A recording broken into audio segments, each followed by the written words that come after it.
Olá, você que acompanha a TV Informe, seja muito bem-vindo, seja muito bem-vinda para mais um Informe Blumenau Entrevista, dessa vez gravado na sexta-feira, dia 24 de junho. O nosso convidado hoje é o ex-comandante do 10º Batalhão da Polícia Militar, da 7ª Região também da Polícia Militar e agora pré-candidato a deputado estadual, Jefferson Schmidt. Comandante, obrigado por nos atender aqui no Informe Blumenau Entrevista.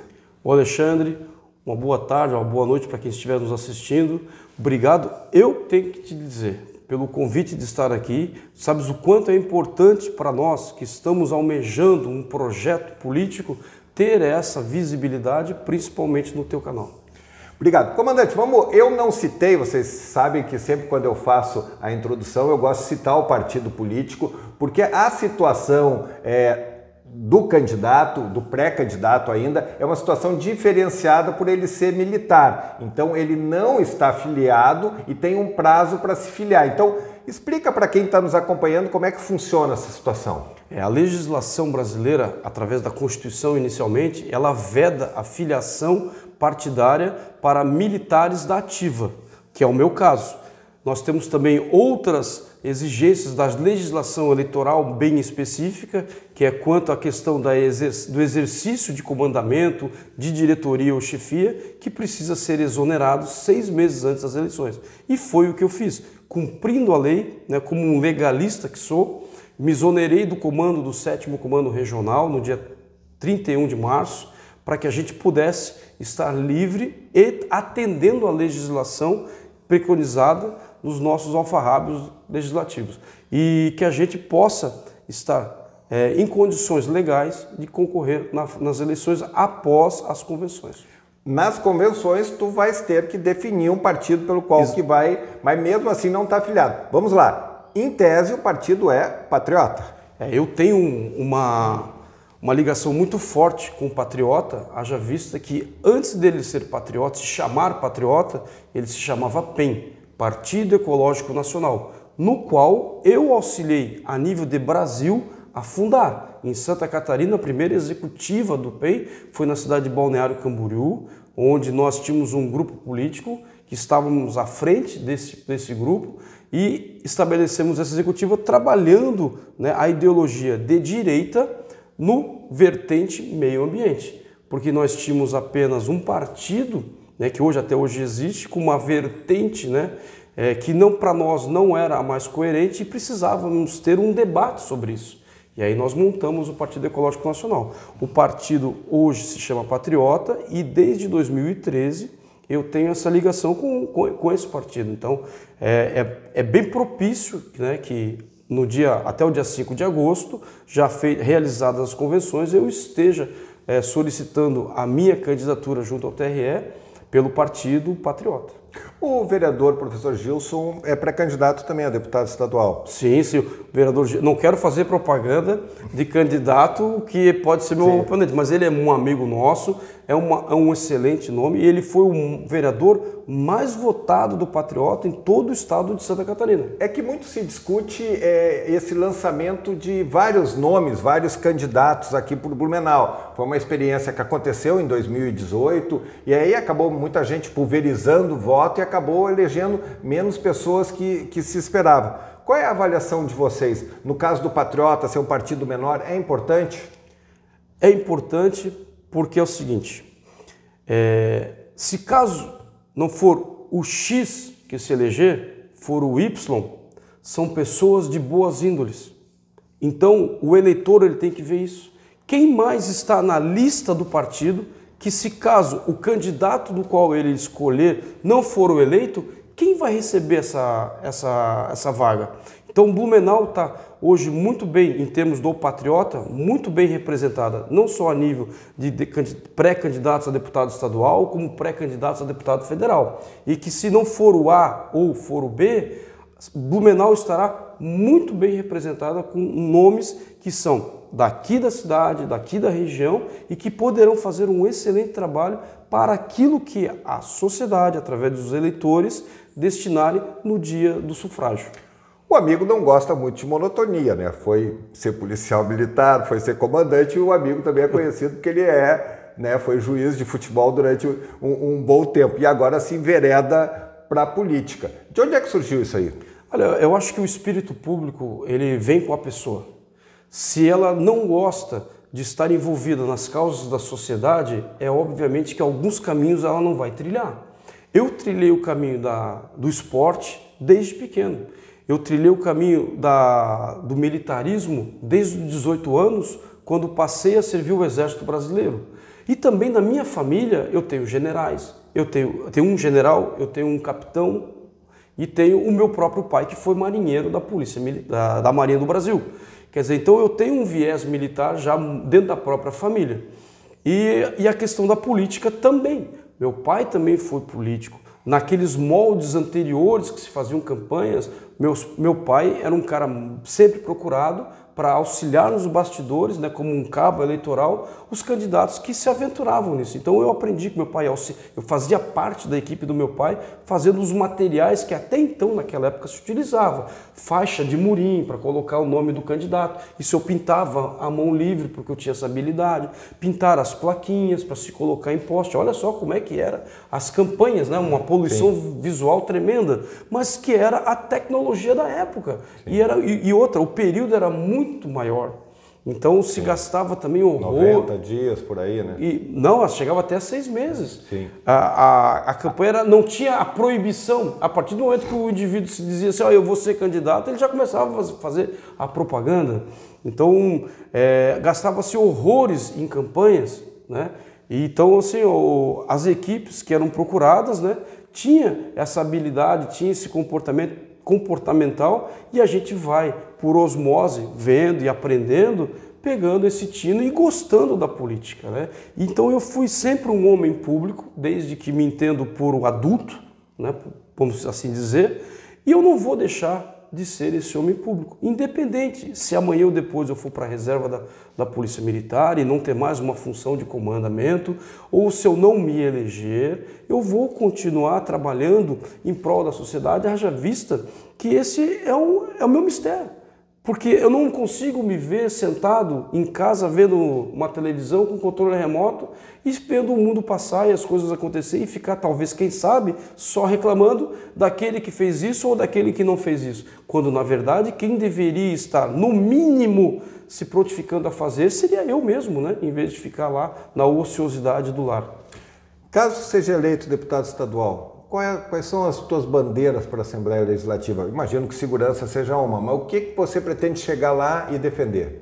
Olha, não tem como eu tentar desassociar a segurança pública, o esporte, principalmente o esporte amador, por ser, no meu entendimento, né, um vetor de inclusão social, e não estou falando mais exclusivamente de tirar crianças das ruas para que a drogadição não as pegue. Estou falando de setor, de um modal econômico que os esportes amadores estão fazendo hoje com a nossa juventude.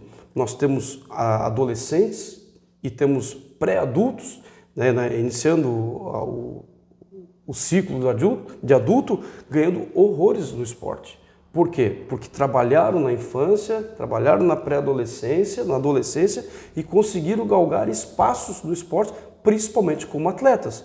Obviamente que de um universo grande não são todos que vão, mas também existe a possibilidade de outras profissões que passaram a ser valorizadas no esporte. E nós precisamos hoje auxiliar que essas profissões passem a ser reconhecidas no mercado, primeiro pela capacitação, segundo pela demonstração da existência essa profissão. Por exemplo, quanto é que você acha que ganha um mordomo, uma palavra que muitas pessoas não devem saber, quanto é que recebe um mordomo de um grande time de futebol?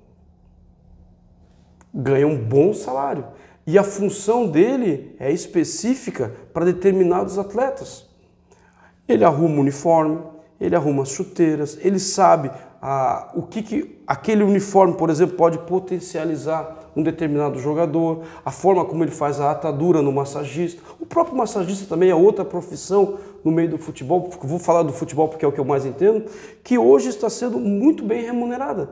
E nós temos que repassar lá no esporte amador, Não só o incentivo financeiro, buscar os recursos para que eles possam ter os campeonatos, mas que esses campeonatos também sirvam para canalizar aqueles jovens que estão participando para as profissões que no esporte que ele está executando possa vir, quer seja do atleta profissional e desses profissionais ao redor, que a gente, quando vai falar com qualquer pessoa, desconhecem que existe. Então nós temos que ser esse vetor de comunicação para dizer, nós podemos fazer mais. O esporte pode dar muito mais inclusão, inclusive a financeira. Na área da segurança pública, como legislador estadual, o que é possível fazer? Vamos lá, com a sua experiência, o que dá para mexer, o que dá para melhorar? Porque muito se fala, por exemplo, da legislação, mas daí não vai conseguir resolver a legislação penal, não vai conseguir resolver aqui. Olha, a equação de Pareto fala que 80% dos problemas existentes são causados pelos 20% dos causadores. Nós temos legislações que elas passam desapercebidas pelos atuais agentes políticos. Eles leem e não entendem. Posso dar como exemplo prático a questão da Constituição, artigo 182, por exemplo, que fala da função social da sociedade e que isso é primordial para a ordem pública e, consequentemente, a segurança pública. Mas quando você vai falar com um agente político, ele desconhece isso. Ele desconhece o que está no Estatuto da Cidade, uma lei de 2001, que no seu primeiro artigo, parágrafo único, fala que dali em diante serão estabelecidas normas de ordem pública. E os agentes políticos desconhecem isso. Primeiro, porque não devem ter lido. Segundo, se leram, não entenderam. E se disserem que entenderam, não colocaram na prática. Podemos dar como exemplo os condomínios Minha Casa Minha Vida aqui de Blumenau. A simples colocação mal executada deles abrangeu uma insegurança para Blumenau. Nós temos casos estatísticos, eu posso mostrar no meu celular aqui, eu tenho uma tabela, que nós temos um aumento de 392% da criminalidade numa determinada região por terem colocado um condomínio ali dentro sem ter levado em consideração o que preconizava a Constituição Federal, o Estatuto da Cidade e o plano diretor, porque no plano diretor ali tem que estabelecer normas de ordem pública e a maioria dos agentes políticos, principalmente os da seara municipal, desconhecem essa espada que entra no cangote dele e sai aqui no final da espinha, sobre a questão da ordem pública, que eles precisam legislar, entender da legislação para poder fiscalizar. Vou dar um exemplo, vocês lembram da nossa Operação Fênix, ali no condomínio da Botuverá? Sim. É inadmissível que alguém que morasse no térreo desses blocos construísse um ranchinho de madeira, certo? Com madeira podre, e ali por 3 anos ficasse trazendo lixo, trazendo insetos, podendo causar doença da dengue, que nós estamos aí com uma epidemia, e ninguém foi lá fiscalizar. Mas quem caberia fiscalizar? Isso aí é fiscalização do uso e ocupação do solo. Está muito bem claro lá no plano do Estatuto da Cidade e nos planos diretores, que isso deve ser feito por um órgão específico nos municípios. Esse ranchinho estava há 3 anos lá no condomínio. 3 anos. E quando fomos fazer a operação, é que conseguimos tirar aquilo de lá, chamando os órgãos competentes. Mas por quê? Porque não havia fiscalização. E aí vai fazer todo um efeito dominó. Por que não ia? Primeiro porque não entrava, né? O medo, o receio do crime organizado que estava ali tomando conta do local. E aí ficava o quê? Não, deixa assim, aquela doutrina de Pôncio Pilatos. Até a hora que nós fomos lá e colocamos o dedo na ferida. E aí isso foi uma das coisas que auxiliaram na resolução dos problemas daquela comunidade. Deixa eu fazer uma pergunta, só cortando. Só para concluir, porque quando tu me pergunta o que nós podemos fazer, primeiramente é levar o conhecimento correto do conceito de ordem pública. Porque aí sim, se todos os agentes políticos conhecerem esse conceito, nós poderemos executar a segurança pública com maior probabilidade de êxito, seja na prevenção, seja na manutenção ou na restauração. da ordem pública, se caso ela for quebrada. Eu reconheço o seu belo trabalho nessa área, principalmente nessa área dos condomínios. O senhor fez um belo trabalho. Aliás, o senhor fez um belo trabalho aqui na frente da Polícia Militar aqui. Eu sempre digo que revolucionou muita coisa com o mesmo efetivo. Mas, por outro lado, isso talvez não teria que ser também tarefa da PM ter feito antes, porque muito que a gente percebe, comandante, e eu insisto em dizer que o senhor mudou esse paradigma aqui em Blumenau, é que também muita da criminalidade é a gente não perceber o efetivo da Polícia Militar nas ruas, né? E aí por uma série de fatores que talvez a gente possa avançar aqui. E como eu sempre falo, no momento que o senhor veio aqui, o senhor botou blitz quase todo dia na cidade, né? Então aquele pessoal ficou meio apavorado, mas aquilo ali funcionou. E além de colocar blitz, o senhor deu visibilidade a essas blitz. Ou seja, todo mundo da imprensa e no geral, que aí todo mundo ficava pensando, pô, será que vai ter blitz na minha zona, na minha rua, no meu bairro e tal? Então, o senhor está fazendo uma crítica pertinente, e realmente é isso, mas será que também não faltou a questão do Estado, da Polícia Militar, da Polícia Civil fazerem trabalho mais efetivo nesses locais? Vamos por partes.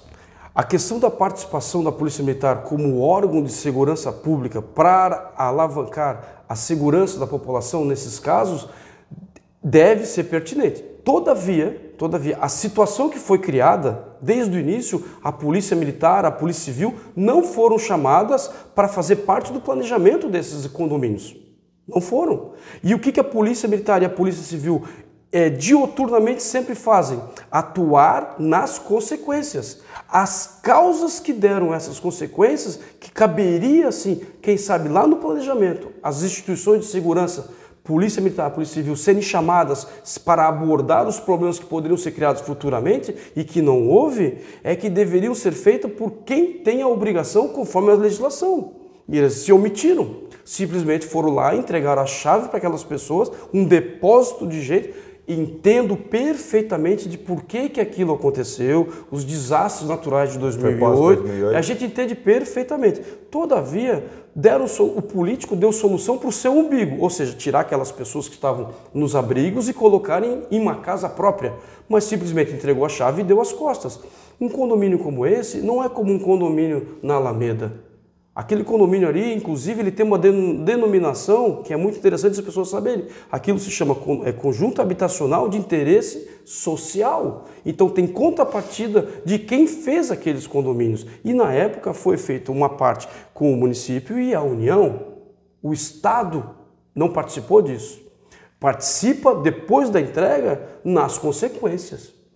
Quanto à questão do trabalho que nós fizemos aqui, não foi só da repressão, que é o caso das operações de trânsito, chamadas blitz, que é uma ação repressória de prevenção ao mesmo tempo, mas também de repressão, porque vai ali, vai encaixar muitas coisas que estão delituosas e a PM vai ter que atuar, né?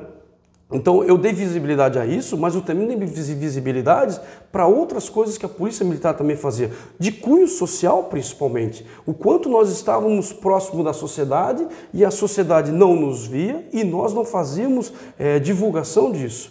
Trabalhos sociais como os mão dadas que a gente fez lá na Dona Edith, que nós conseguimos resgatar pessoas que estavam completamente fora do radar da sociedade e conseguimos mostrar que aquelas pessoas ali existem, são carentes, são necessárias da nossa visão para que a gente possa ajudá-las. Gostaria de ter ajudado muito mais, mas estava sozinho ali. Não teve nenhuma outra instituição que pudesse nos abraçar e tentar resolver o grande problema que tem no Morro da Dona Edith. E é por isso que as consequências que hoje existem naquele morro e em outras áreas de Blumenau serão muito difíceis de serem hoje exterminadas se não houver um perfeito entendimento do que é o conceito de ordem pública.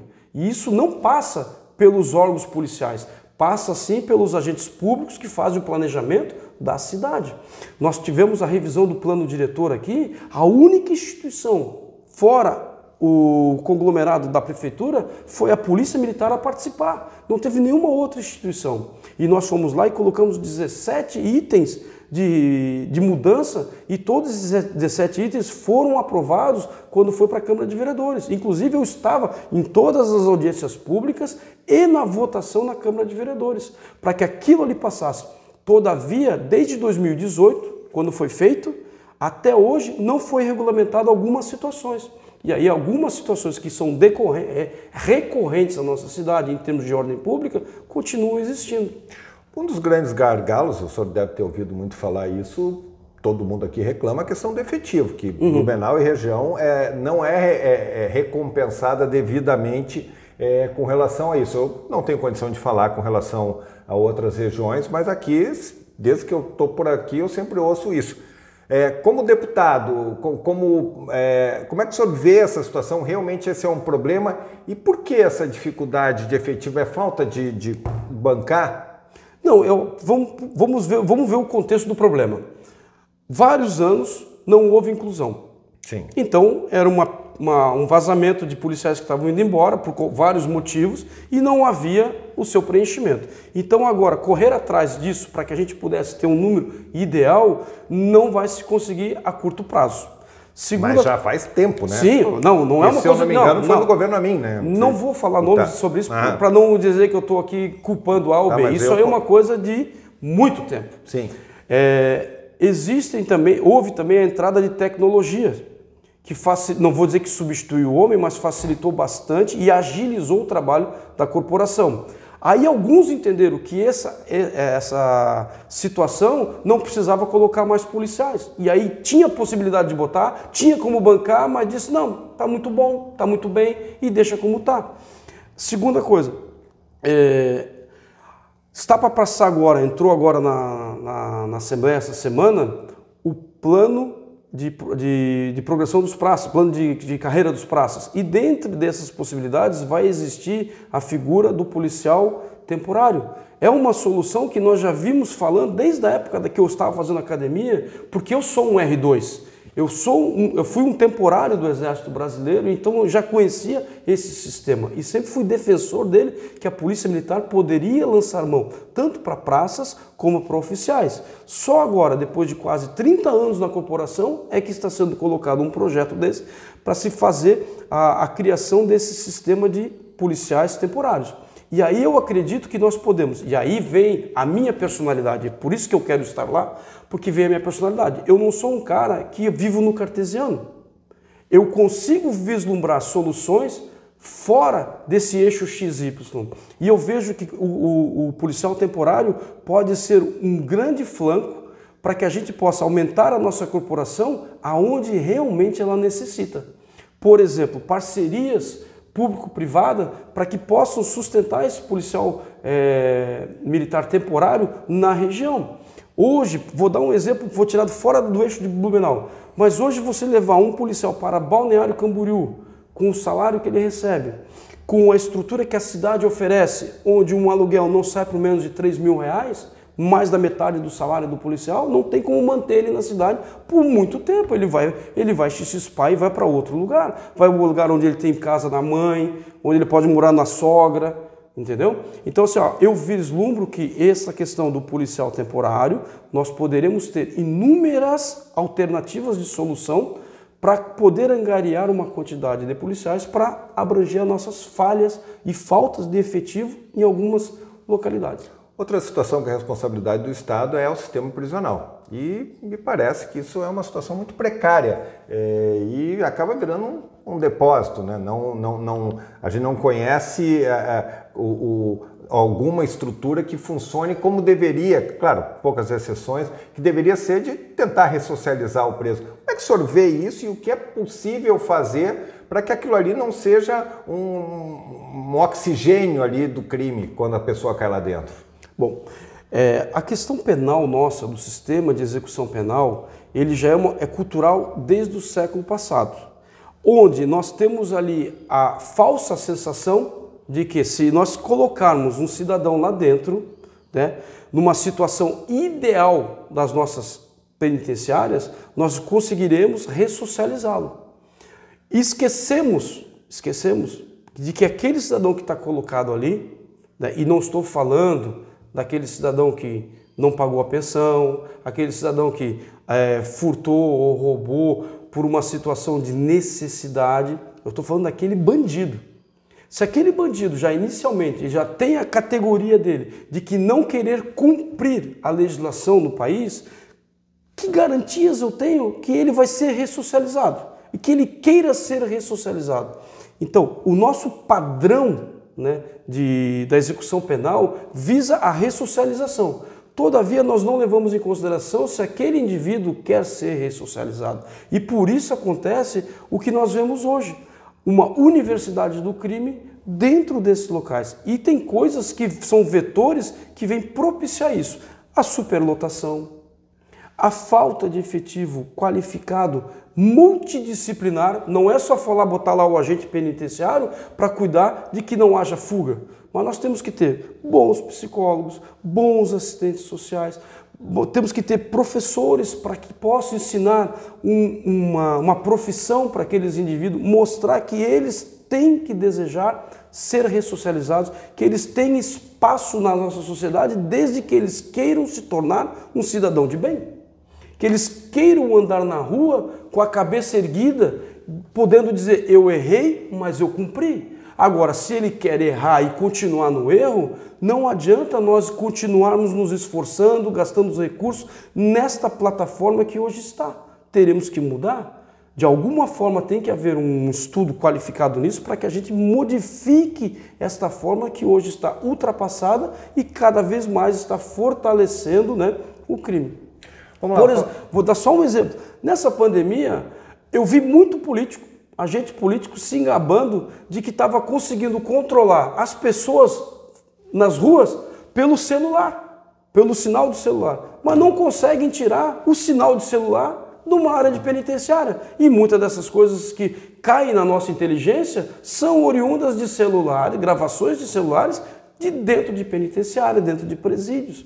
Então, como é que esse agente político consegue controlar as pessoas na rua numa pandemia? Pelo celular, pelas torres, para saber o grau de exposição nas vias, não estão em casa, mas não consegue simplesmente acabar com o sinal de celular nessa região. Essa é uma situação que eu nunca entendi na minha vida também. Vamos lá. Eu não entendi, ainda fico... Aliás, a gente até entende, mas só que como na situação que hoje eu me encontro, eu não poderia me expor, porque senão eu estaria até acabando, né, incorrendo em alguma ilegalidade eleitoral, e eu não quero fazer isso. A partir do momento que eu for um candidato, eu poderia vir aqui e dizer a minha plataforma, o que for, mas enquanto um pré-candidato, no máximo que eu posso é dizer a minha característica do que eu penso sobre algumas coisas. Vamos falar um pouquinho como é que o senhor avalia o momento político atual, em especial do Brasil, como é que o senhor se vê, né, dentro de uma Assembleia Legislativa, com outros 39 deputados de diferentes ideias, diferentes ideologias, que pensam diferente do senhor? Bom, eu não... Vamos por partes, fez várias perguntas numa só, mas tudo bem, vamos lá. A questão política hoje eu vejo com muita tristeza. Por quê? Desde pequeno nós fomos incutidos nas escolas que nós éramos o futuro do país. A minha geração, a geração que estava na frente e a geração que está atrás de mim. E nós hoje estamos fazendo o presente do país e parece que nós não aprendemos tudo aquilo que foi nos dito. Há uma distorção nesses ensinamentos, onde hoje cada um quer puxar para o seu lado. Ele acha que a melhor solução é a dele, ele acha que o que o outro está fazendo está errado, é a terra devastada, né? Mas falam isso da boca para fora, sem conhecimento algum. Não se deram ao luxo de ler um livro sobre aquele determinado assunto, de buscar autores que trabalharam, que estudaram, que se esmeraram para encontrar a equação dos problemas e propor soluções, e alguém vai lá defender, principalmente o agente político. Então isso para mim eu vejo muito triste. E eu, da minha parte, eu pretendo mudar. Eu me preparei. Eu estudei, eu tenho 5 pós-graduações, eu tenho um curso que se chama Assessoria Parlamentar, para nós entendermos como funciona uma Assembleia, uma Câmara de Deputados, para que a gente possa, né, a Assembleia Legislativa e a Câmara de Deputados, para que a gente possa estar lá dentro e não ser um estranho no ninho. De outra forma, como você perguntou, como é que eu vou me relacionar com aquelas outras pessoas? Olha, o diálogo é a melhor forma que nós temos. E dentro do diálogo existem as argumentações. Eu vou buscar encontrar as melhores argumentações que possam servir a coletividade como um todo e possa, não vou dizer convencer o meu outro companheiro de assembleia, mas fazê-lo entender que a ótica que a gente vai apresentar pode ser sim a melhor a ser conduzida. Isso é um parlamento. É por isso que se chama parlamentar. Então nós temos que conversar, nós temos que dialogar, obviamente, sem transvergir. Essa palavra é difícil. Eu já nem tergiversar. Essa mesmo.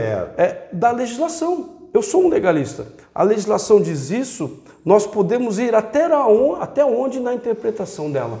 Até onde é o limite para que a gente possa realizar o correto e não cometer o incorreto. E é isso que, se caso eu tiver esta outorga da sociedade no futuro, eu vou fazer desta minha maneira, né? O senhor, numa brincadeira nossa, o senhor disse que o senhor é o mais Bolsonaro dos candidatos. Eu lhe pergunto como é que é a sua avaliação do governo federal, e eu só vou pegar um gancho, fazer uma provocação, porque o senhor falou da importância das pessoas estudarem, aprenderem e referendarem aquilo que já foi aprendido ao longo do tempo. E, por exemplo, nesse combate à pandemia, o presidente Bolsonaro fez absolutamente o contrário do que a ciência dizia em várias coisas. Qual é a sua avaliação do presidente Bolsonaro, do governo no geral? Bom, vamos por partes. Você disse que eu sou o mais bolsonarista. Ele disse foi assim, não tenho como negar, e é por isso até que eu não escolhi um partido no qual ele estivesse, haja vista que realmente, olhando para mim, conversando comigo, analisando as minhas ideias que eu coloco sobre qualquer assunto, eu me encaixo naquele movimento conservador, aquele movimento voltado mais para a família, voltado para os valores cívicos, os valores morais e éticos, no qual um movimento criado a partir de 2016, 2017, que tomou o nome de bolsonarismo, certo? No qual na época deputado e hoje presidente Jair Bolsonaro, ele é sim o expoente, mas eu acredito que no momento que isso vier a acontecer, ele sair dessa cena, esse movimento vai continuar. Talvez com o mesmo nome ou até com outro nome que possa surgir, porque ele é muito forte, principalmente naquelas pessoas que vislumbram, né, esses valores familiares, éticos e morais. A questão da pandemia, nós temos que ser muito claros que ela foi uma coisa abrupta e no mundo inteiro. Nós podemos falar do presidente Bolsonaro, criticá-lo ou elogiá-lo sobre o que ele, como é que eu posso dizer assim, fez, né, realizou durante a pandemia, como também podemos fazer de outros líderes mundiais que tomaram atitudes parecidas, atitudes diferentes, porque o momento mundial ele não era no eixo XY, não era cartesiano. Mas quando foi no eixo em algumas coisas, ele foi contra. Nem a própria OMS sabia o que estava falando, porque num determinado momento ela falou isso e no outro ela falou aquilo. Vamos dar o exemplo das máscaras. Quando a Bélgica, se eu não me engano, saiu um vídeo dizendo que eles estavam conseguindo recrudescer a pandemia pelo uso de máscara, a OMS disse que a máscara era para ser utilizada somente por pessoas que estavam contaminadas. Depois ela mudou isso. Mas no geral não foi. No geral, máscara, distanciamento, beleza, então se nós colocamos na vala comum que no geral, como é que nós queremos no específico condenar A ou B? É difícil isso, então é um peso e duas medidas. E se fosse o outro, não fosse o Bolsonaro, e tomasse as mesmas medidas, será que seria a tua pergunta também ser tão veemente? A gente tem que ver o seguinte, o momento que nós vivemos no início da pandemia foi brutal, até mesmo porque nós fomos solapados aqui por imagens do mundo que a gente acreditou ser verdadeira. Pessoas caindo na rua, morrendo da pandemia, como apareceu, dizendo-se que era da Espanha, da China. Eu mesmo teve uma situação quando saiu a primeira portaria no dia 18 de março, 17 ou 18 de março, não lembro, que falava das indústrias, que as indústrias poderiam continuar trabalhando desde que fosse 50% do seu potencial de efetivo lá dentro, né? Aí ficou uma grande dúvida. Quem queria dizer o que é 50%? Não, ok. Mas Beleza? isso foi Não, mas, na primeira semana, né? Não, enfim. Não importa. Mas eu vou dizer, esse início Sim, é que, esse início foi confuso. Se você descer o morro sem freio lá no início, você vai chegar no final do morro destroçado. Agora, se o freio falta só nos últimos 2 metros, você tem condições de se safar.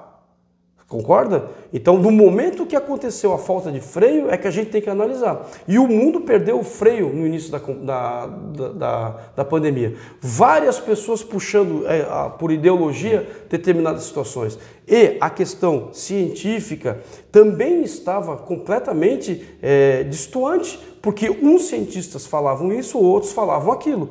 Pode olhar, pode analisar. Não, tanto é que tem hoje tem certos memes que são esclarecedores, que dizem, ó, Bolsonaro estava certo. Por quê? Aí mostra lá que num período quando ele dizia aquilo, todo mundo era contrário. Aí passa o tempo, vou dar o exemplo do spray nasal. Quando ele disse que ele estava procurando lá fora uma possibilidade do spray nasal, todo mundo, a grande imprensa, tocou o pau nele, dizendo que onde já se viu o spray nasal vai ser uma vacina.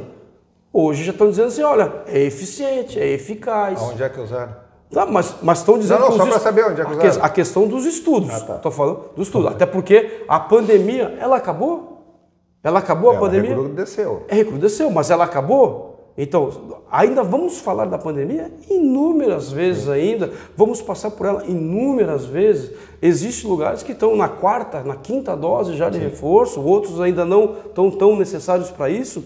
Mas o que é que acontece? O momento que nós vivemos no mundo, ele não era XY. Era um momento, sim, que havia muita dúvida para tudo. E nós não podemos cobrar de um cidadão de que ele deveria saber 100% simplesmente porque ele foi eleito para aquele cargo. Que ele deveria ser melhor assessorado, até pode-se dizer. Eu vou fazer uma analogia ao que falam do Bolsonaro sobre esse fato, ao que falam do árbitro de futebol. As pessoas que não concordam com uma decisão de um árbitro dizem que ele é fraco, que ele é despreparado e que não pode mais apitar. Isso é o torcedor, é a paixão. A mesma coisa, as pessoas que não gostam de determinado político, elas sempre se desestou com críticas que às vezes não são realmente a realidade daquilo. E não conseguem observar o que vinha acontecendo para poder criticar uma decisão, uma ação. Talvez um assessoramento, quem sou eu para dizer, não estava lá. Eu sempre me pautei nas minhas decisões aqui por estar muito bem assessorado. E quando alguma coisa eu achava que eu não estava assessorado o suficiente, eu não tomava decisão. Aguardava mais um pouco, mandava todo mundo sair da sala, vão tomar um café, vão no banheiro e depois vão voltar aqui e vão pensar de novo. Conrad, para encaminhar o encerramento em dois questionamentos. Sim, já estamos quase 40 minutos. Deixa eu lhe perguntar, o Patriota ou o Jefferson Schmidt, que ainda tem essa dúvida da sigla, vai apoiar quem como pré-candidato ao governo? Olha, eu não posso falar em nome do partido, porque haja vista que há uma negociação entre os partidos para verificar qual é a participação nossa dentro daquilo que a gente pensa de poder contribuir num determinado governo. E isso, então, a nossa executiva estadual está tratando dentro daquilo que nós já havíamos tratado em outras reuniões internas do partido. Obviamente, nós não iremos, e não é por desrespeito ao Décio Lima, que é daqui da nossa cidade, não é nenhum desrespeito dele, mas nós não nos encaixamos naquele padrão ali, certo? De governabilidade que a gente entende que ele vai colocar. Temos outros que nós podemos sim, né? Agora, quem vai decidir isso será a nossa executiva estadual, com os protagonistas que estarão do outro lado dos partidos, né? Mas ainda não tem definição. Não, o que o Patriota hoje tem definido, né? Uma nominata de deputados federais e uma nominata de deputados estaduais, e no qual, nesse período pré-eleitoral, nós já estamos colocando cada qual do seu modo, né? Porque também tem personalidades e personalidades, os seus nomes indicando à sociedade que são pré-candidatos, como eu tenho feito, como tem me acompanhado, mas outros fazem de uma outra forma mais diferenciada do que a minha. Como pré-candidato, eu tenho que lhe perguntar, qual é a sua avaliação sobre o governo Moisés? Bom, fica difícil de eu expor uma posição, porque o Moisés, primeiramente, é um coronel, tanto quanto eu. Segundo, é meu amigo particular. considero ele como meu amigo particular. Terceiro, ele é o governador do estado e ele é, sim, de uma forma indireta, o meu chefe. Então, eu também tenho que ser ético. Por mais que eu possa ter uma opinião divergente ou convergente, a ele eu tenho que ser ético e não preciso expor isso. Existe a situação partidária, né, que o meu partido pode estar com ele ou pode não estar. Sim. Eu tenho uma posição minha particular, né, que não devo, né, como é que eu posso dizer assim, ser o vetor que vai canalizar para A ou para B em candidato. Por quê? Porque eu, primeiramente, sou iniciante nessa campanha, acredito que eu tenho que muito mais ouvir do que falar. E como eu tenho feito as minhas viagens, eu tenho ouvido pessoas que aceitam o governo dele, pessoas que não aceitam o governo dele e que vão votar em mim. Certo? Então, eu tenho que respeitar a opinião do meu eleitor. Obviamente, uma vez, se caso, volto a dizer, ainda sou pré-candidato, mas se eu tiver a sorte futuramente de ser um escolhido por um determinado grupo, eu vou representar aquele grupo. Vou tomar as dores pelaquele grupo. E pode se dizer disso que farei isso com todas as minhas forças. Coronel Jefferson Schmidt, obrigado pela sua entrevista, né? Boa sorte nessa empreitada. Eu digo que não é fácil qualquer pessoa colocar o seu nome à disposição do eleitor para essa análise, ainda mais nesse momento também tão turbulento. O senhor falou também que muita gente se arvora a dar palpites, também é um momento muito difícil. O senhor tem uma carreira consolidada na Polícia Militar, então, mais uma vez, parabéns e boa sorte na sua empreitada. Muito obrigado, te agradeço, Alexandre, pela oportunidade, né? Só quero completar ali, eu acho muito difícil, né? Acho muito difícil que o nosso partido esteja com o governador Moisés, pela questão que vem se desenhando, né? E pelo viés, né, ideológico que nós temos. Então só para complementar ali o que eu falei anteriormente, para não ficar nenhuma dúvida. Te agradeço a oportunidade, acho que é muito importante que o tens feito para os candidatos que são oriundos daqui da nossa cidade e região. Eu represento a região do Foz, Médio e Alto Vale, porque eu tenho capilaridade em toda essa região. Eu trabalhei em toda essa região, quer seja na atividade, na profissão de policial militar ou na atividade de árbitro de futebol. Então eu tenho conhecimento profundo de toda a região e acho muito importante quando se dá esse espaço. E gostaria de pedir que também nos auxilie a orientar, a divulgar para a sociedade blumenauense e de região o quanto é importante nós termos uma representatividade nossa aqui. E a mudança da legislação vai nos propiciar que nós não tenhamos mais 3, nós podemos chegar até ter 5 deputados estaduais na nossa cidade ou quiçá na região. Basta que o nosso eleitor canalize, né, os seus pensamentos, o seu apoio para os candidatos, seja A, B ou C, que estiverem se propondo a dar a cara a tapa pela nossa região. Isso é muito importante. Nós não podemos simplesmente entregar, né, esse direito do voto que nós temos de não indo votar. Acho que isso é um crime moral. As pessoas devem ir votar. Não importa se vai votar no A, no B, não sei, isso para mim não me pega. Mesmo sendo pré-candidato, posso estar até falando algo que possa até fazer me esvair o sangue na campanha, mas não tem problema, eu não estou me pegando a isso. Mas é preciso que essa representatividade, ela realmente seja efetiva, que ela seja efetiva e ela tem que ser legitimada pelos nossos eleitores. Nossos eleitores têm que nos auxiliar, não só a mim, como eu digo, volto a dizer, a todos que representam a nossa região. Por afinidade, por ideologia, não importa, o eleitor tem que votar. Nós precisamos disso, porque nas decisões políticas que nós vamos resolver e sanar as nossas demandas.